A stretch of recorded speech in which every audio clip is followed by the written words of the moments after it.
जय हिंद मेरे प्यारे दोस्तों, एक बार फिर से स्वागत है आप सभी का आपके अपने चैनल ज्ञान कुंजी में।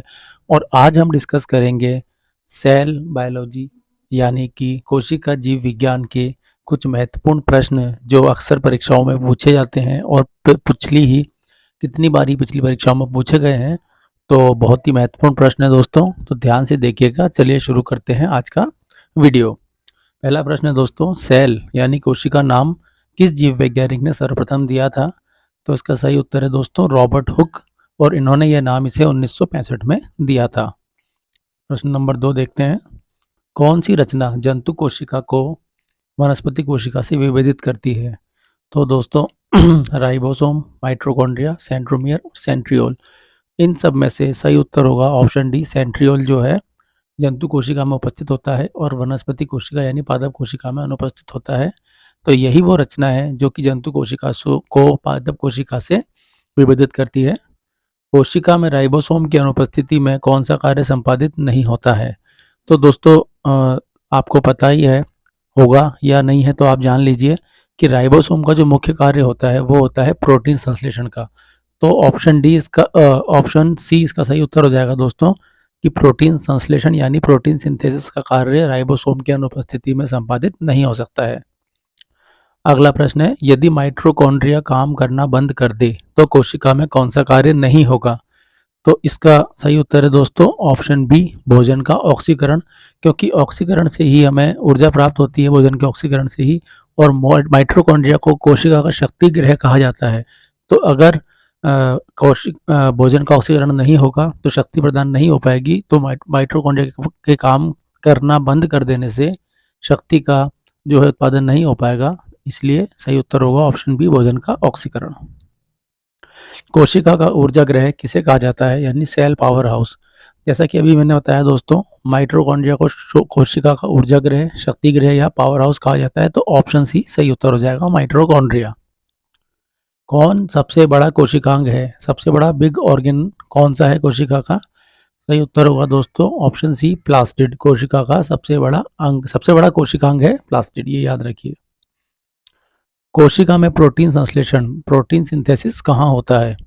सही उत्तर है राइबोसोम में। अभी बताया था दोस्तों, पिछले क्वेश्चन में हमने डिस्कस किया था कि राइबोसोम की उपस्थिति में ही प्रोटीन का संश्लेषण होता है। तो इसलिए कोशिका में प्रोटीन संश्लेषण राइबोसोम में होता है। पादप कोशिकाओं यानी प्लांट सेल का सबसे बाहरी आवरण कहलाता है। इसका सही उत्तर है दोस्तों ऑप्शन बी, कोशिका भित्ति। इसका सही उत्तर हो जाएगा। कोशिका को एक निश्चित रूप प्रदान करती है, इसका भी राइट आंसर होगा दोस्तों ऑप्शन बी, कोशिका भित्ति या सेल वॉल, जो कि कोशिका को एक निश्चित रूप प्रदान करती है। कौन सा कोशिकांग केवल पादप कोशिका में पाया जाता है? सही उत्तर होगा दोस्तों ऑप्शन ए, कोशिका भित्ति। क्योंकि लवक रिक्तिकाएं ये दोनों ही पादप कोशिका और जीव कोशिका दोनों में पाई जाती हैं। तो सही उत्तर होगा ऑप्शन ए, कोशिका भित्ति। कोशिकीय श्वसन का सक्रिय स्थल है? सही उत्तर है दोस्तों ऑप्शन बी, माइटोकॉन्ड्रिया। क्योंकि यहीं पर भोजन का ऑक्सीकरण होता है। अवर्णी लवक मुख्यतः पाए जाते हैं। ऑप्शन ए का सही उत्तर होगा जड़ों की कोशिकाओं में, जिन्हें हम ल्यूकोप्लास्ट भी कहते हैं। फूलों और बीजों को विभिन्न प्रकार के आकर्षक रंग प्रदान करता है। सही उत्तर है दोस्तों क्रोमोप्लास्ट, ऑप्शन बी इसका सही उत्तर हो जाएगा।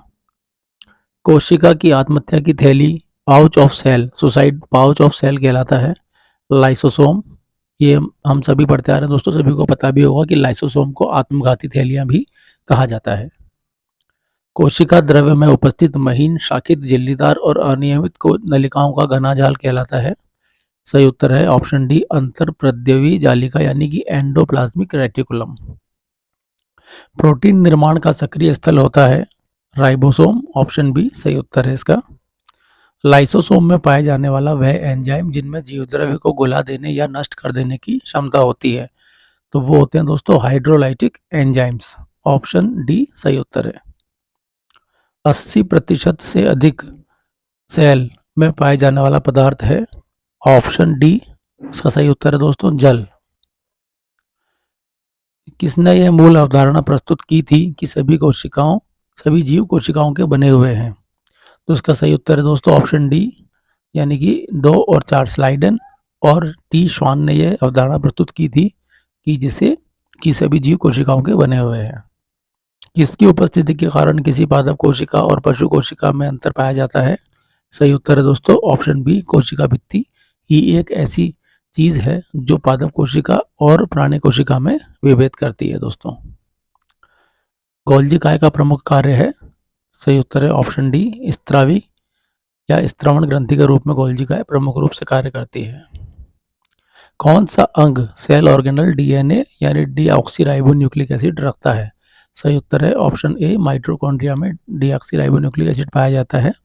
गोल्जी काय, लाइसोसोम और सेंट्रियोल में यह डीएनए नहीं पाया जाता है दोस्तों। कौन सा कोशिकांग प्रोटीन संश्लेषण में प्रमुख भूमिका निभाता है? सही उत्तर है दोस्तों ऑप्शन बी, एंडोप्लाज्मिक रेटिकुलम एवं राइबोसोम। ऑप्शन बी इसका सही उत्तर हो जाएगा। प्रोग्राम्ड सेल दैट, पीसीडी का कोशिकीय एवं आणविक नियंत्रण, सेल एंड मॉलिक्यूलर कंट्रोल क्या कहलाता है? सही उत्तर है दोस्तों ऑप्शन बी, एजिंग। कौन सा अंगक प्राय जंतु कोशिका में उपस्थित नहीं होता है? ऑप्शन ए, लवक, क्योंकि ये लवक जो होता है दोस्तों जिसे प्लास्टिड कहते हैं केवल पादप कोशिका में ही पाया जाता है। लाइसोसोम कार्य करते हैं, ऑप्शन सी इसका सही उत्तर होगा दोस्तों, अंतः कोशिकीय पाचन यानी कि इंटरसेलुलर डाइजेशन, जो कि आत्मघाती झिल्लियां होती हैं जो मृत कोशिकांग होते हैं उनका ये पाचन कर लेते हैं हाइड्रोलाइटिक एंजाइम की हेल्प से। तो ऑप्शन सी इसका सही उत्तर हो जाएगा। लाइसोसोम का मुख्य कार्य है अंतः कोशिकीय पाचन या इंट्रासेल्युलर डाइजेशन। कोशिका भित्ति बनी होती है, ऑप्शन ए, पारगम्य, यानी कि उसमें से कुछ पदार्थ इधर इधर आदान प्रदान या अंदर बाहर आ जा सकते हैं। माइटोकॉन्ड्रिया का भीतरी वलन कहलाता है, ऑप्शन ए सही उत्तर है दोस्तों, क्रिस्टी, जो एक सर्पिलाकार जो भाग होता है अंदर रचना होती है उसे क्रिस्टी कहते हैं। माइटोकॉन्ड्रिया किसमें अनुपस्थित होता है? सही उत्तर है दोस्तों, जीवाणु, क्योंकि ईस्ट, कवक और हरे शैवालों में तीनों में माइटोकॉन्ड्रिया की उपस्थिति होती है। जीव द्रव्य शब्द का प्रयोग सर्वप्रथम किसने किया? सही उत्तर है ऑप्शन बी, पुरकिंजे ने जीव द्रव्य या प्रोटोप्लाज्म शब्द का सबसे पहले प्रयोग किया था दोस्तों। जीव द्रव्य जीवन का भौतिक आधार है, यह किसने कहा था? Option C is the right answer दोस्तों, हक्सले ने बताया था कि जीव द्रव्य ही जीवन का भौतिक आधार है।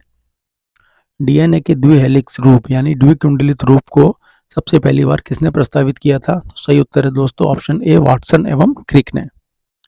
न्यूक्लियस की खोज की थी, डिस्कवरी ऑफ न्यूक्लियस को सर्वप्रथम किसने की थी खोज? सही उत्तर है दोस्तों ऑप्शन डी, ब्राउन। कोशिका की क्रियात्मक गतिविधियां नियंत्रित होती हैं, सही उत्तर है ऑप्शन डी, केंद्रक द्वारा, क्योंकि कोशिका की जो संपूर्ण क्रियाओं का जो नियंत्रण होता है वो केंद्रक द्वारा ही होता है दोस्तों। गुणसूत्र शब्द सर्वप्रथम किसने प्रयोग किया था? सही उत्तर है दोस्तों ऑप्शन बी, वाल्डेयर ने सबसे पहले गुणसूत्र शब्द का प्रयोग किया था। अंतःपद्रवीय जालक की खोज किसने की थी? सही उत्तर है ऑप्शन बी, पोर्टर ने। याद रखिए दोस्तों। इलेक्ट्रॉन सूक्ष्मदर्शी यानी कि इलेक्ट्रॉन माइक्रोस्कोप की खोज सर्वप्रथम किसने की थी? सही उत्तर है दोस्तों ऑप्शन ए, नॉल एवं रस्का ने। वास्तविक केंद्रक रियल न्यूक्लियस किसमें उपस्थित होता है? सही उत्तर है दोस्तों, जीवाणुओं में। और याद रखिए हरे शैवालों, कवकों और लाइकेनों में वास्तविक केंद्रक उपस्थित नहीं होता, सिर्फ केंद्रिका होती है जो केंद्रक सदृश एक संरचना होती है।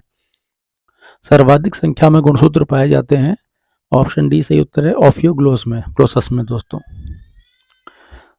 कोशिका की जीवित अंश जीव द्रव्य कहलाता है, यह किससे बना होता है? तो सही उत्तर है दोस्तों ऑप्शन डी, कोशिका द्रव्य, केंद्रक द्रव्य एवं अन्य कोशिकांगों से मिलकर कोशिका का जीव द्रव्य कोशिका का जीवित अंश बना होता है। कोशिकीय व आणविक जीव विज्ञान केंद्र CCMB कहाँ स्थित है? सही उत्तर है दोस्तों ऑप्शन डी, हैदराबाद में यह केंद्र स्थित है दोस्तों, याद रखिए। सबसे छोटी कोशिका होती है, option A is the right answer, mycoplasma सबसे छोटी कोशिका होती है।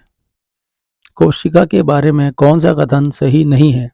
कोशिकाओं के आकार एवं आमाप विशिष्ट कार्य से संबंधित होते हैं, कुछ कोशिकाओं के बदलते आकार होते हैं, प्रत्येक कोशिका में निष्पादन की अपनी क्षमता होती है और सभी देह ऊतकों में एक ही प्रकार की कोशिकाएं विद्यमान होती हैं। तो ऑप्शन डी इसका सही उत्तर होगा दोस्तों, कि सभी देह ऊतकों में एक ही प्रकार की कोशिकाएं विद्यमान होती हैं। दोस्तों वीडियो अच्छी लगी हो तो लाइक कर देना, चैनल पर पहली बार हो तो सब्सक्राइब कर देना, क्योंकि ऐसा ही डेली एक वीडियो हमारे चैनल ज्ञान कुंजी पर आता है। और वीडियो को अधिक से अधिक अपने दोस्तों के साथ शेयर करें, लाइक करें और चैनल को सब्सक्राइब करें, जिससे सबसे पहले आपको ऐसा वीडियो तुरंत मिल जाए। और दोस्तों अगर आपको किसी और टॉपिक पर चाहिए तो आप ये कमेंट में बता सकते हैं। हौसला बनाए रखिए, be positive, keep motivated. Thank you very much.